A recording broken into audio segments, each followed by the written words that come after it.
umroh dan ibadah haji.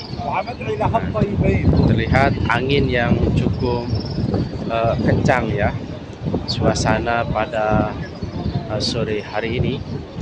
Dan di sini lapangan, maksud saya pelataran yang ada di depan Hotel Sabwah.